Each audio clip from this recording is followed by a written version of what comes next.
asalaamaaleykum mbokki Sénégal lu xew a xew moo tax man mi nga xamante ni bii maa di bëx aw ma xëy aw ma gontu jongooguma aw ma xëy bu baax lu xew dinaa taxaw moom leer wax ko ci Sénégal xaw nga laala bu dee ñu sonal dëkk bi mi ngi toj coow li bëri na yéen lu ngeen di coow ci góor jigéen bi Wally Seck waxuma ko de moom moo ko def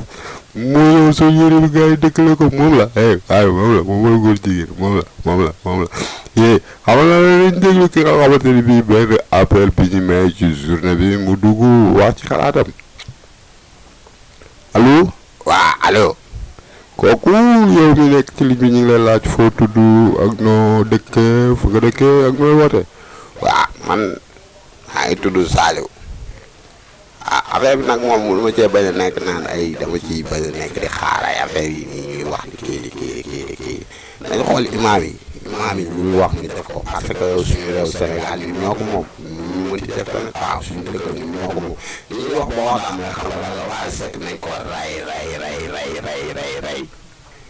kooku lañ ko coupé gaaw loolu muy wax ni wax dëgg yàlla dëgërul ci askanu Sénégal jaay bu doon ku defee ñu rey la ñi ci kaw nag kon ba beneen